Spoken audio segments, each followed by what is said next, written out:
This video is sponsored by V-Guard.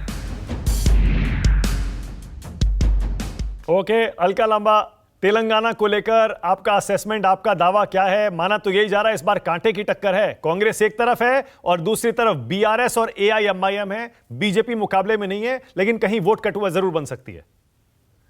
मानव जी, जब मैं आपसे बात कर रही हूं तो मैं दिल्ली से नहीं, तेलंगाना की राजधानी हैदराबाद में बैठी हूं और उस जिले नालगोंडा से आई हूं जहां की 12 सीटें जो है वो बीआरएस के पास है। वहां भाजपा, आप कहेंगे कमजोर भाजपा है ही नहीं कहीं पर भी, और वहां पर हम 12 में से 8 से 10 सीटें सीधे लीड लेकर जीत रहे हैं।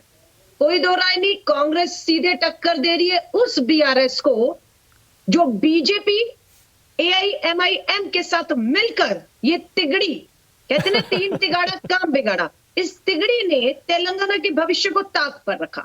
और हमारे निशाने पर बीजेपी यहां चुनाव में नहीं है, लेकिन बीआरएस की पूरी हर तरीके से मदद, एआईएमआईएम की हर तरीके से मदद बीजेपी पीछे से कर रही है। इसलिए हमारा सीधा हमला इन तिगड़ी पर है। पर आप ये कैसे कह सकती हैं अलका कि ये तीनों पार्टियां एक साथ हैं, जबकि बीजेपी, एआईएमआईएम, बीजेपी और केसीआर दोनों तो एक दूसरे को खूब कोस रहे हैं। ला ला ला ला ला ला ला ला।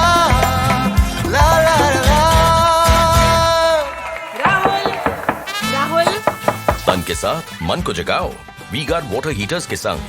वी-गार्ड। चुनाव प्रचार में पीएम ने तो आज भी केसीआर को पता नहीं क्या क्या कहा है। बहुत अच्छा सवाल है आपका। आपको कैसे लग रहा है? ओवैसी जी कहां लड़ने गए अपना हैदराबाद तेलंगाना छोड़कर? आंध्र प्रदेश नहीं, वो गए राजस्थान, मध्य प्रदेश, चंद सीटों पर कांग्रेस को, उम्मीदवार को हराने के लिए और भाजपा को जिताने के लिए वहां लड़ रहे हैं। ये साफ होता है कि ये बीजेपी के जिताने के लिए देश भर में जाते हैं, जिनके पास अपना खुद का तेलंगाना इतने सदियों से राजनीति कर रहे हैं, वो नहीं आता है। और आप बात करेंगे बीआरएस की, अरे मनीष सिसोदिया जी, संजय सिंह जी, लिकर पॉलिसी में जिसमें जेल में और सुप्रीम कोर्ट उन्हें नहीं दे रहा जो है बेल, उसमें कविता, मुख्यमंत्री की बेटी, 100 करोड़ का हवाला ईडी की पूछताछ के बाद रिहा घूम रही है यहाँ पर। यही तो समझौता है बीजेपी का कि बीच चुनाव में, अदरवाइज उन्हें भी इस समय तिहाड़ में ही होना चाहिए था। यही समझौता है कि बीजेपी भ्रष्टाचार के आरोप लगाएगी, लेकिन तब तक जब तक आप उनके साथ नहीं है, वरना आप अजीत पवार की तरह इनके साथ आ जाएंगे तो मुख्यमंत्री, उप मुख्यमंत्री क्या आपको वॉशिंग मशीन में घुमाकर ईमानदार बता देंगे, और उसी का इंतजार कर रहे हैं।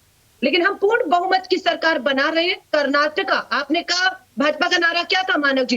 कांग्रेस मुक्त भारत। वो तो ये कर ही नहीं पाए, कांग्रेस मुक्त नहीं हुई। कर्नाटक, हिमाचल डबल इंजन की सरकार भाजपा की औंधे मुंह आकर गिरी है। अब ये दक्षिण भारत मुक्त भाजपा होने जा रही है। कर्नाटक में इनकी डबल इंजन की सरकार थी, कांग्रेस ने अकेले अपने दम पर इन्हें औंधे मुंह गिराया। अकेला जो राज्य दक्षिण भारत का कर्नाटक इनके पास था, छीन लिया।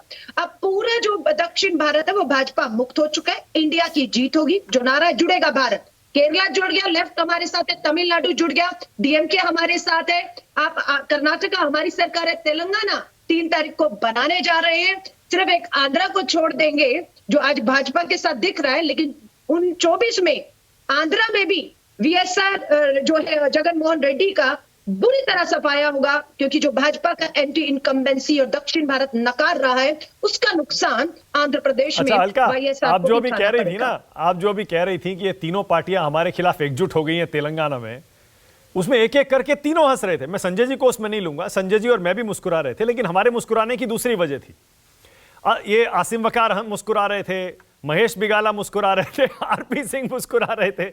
उनका कहने का मतलब यह है कि कैसा आरोप है कि हम तीनों जो मिले हुए हैं, ये कैसा आरोप है? हम तो एक दूसरे के बिल्कुल दुश्मन हैं, राजनीतिक विरोधी हैं। ये आरोप लगाकर आप सिर्फ और सिर्फ मुस्लिम वोट अपनी तरफ करना चाह रहे हैं तेलंगाना। कथनी और करनियों में फर्क है।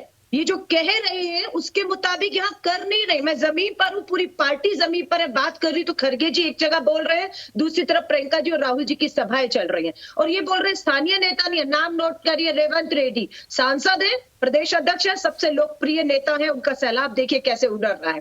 कोमत रेड्डी, वेंकटा रेड्डी सांसद है, वही नालगोंडा जहां से मैं आई हूं, जहां पर 12 में से एक भी नहीं है और 8 से 10 सीधे हमें मिल रही है। आपके मिस्टर भाटी हमारे उत्तम रेड्डी हमारे बहुत नेता हैं, यहाँ कमी नहीं है। ठीक है, लेकिन ये ओके, जो परिवार ओके। है कि पिताजी, दामाद, बेटा, बेटी को जेल से जाने से बचाना है, क्योंकि दक्षिण भारत में भाजपा कहीं नहीं है, इसलिए इनके माध्यम से इन भ्रष्ट लोगों को भ्रष्ट बताकर।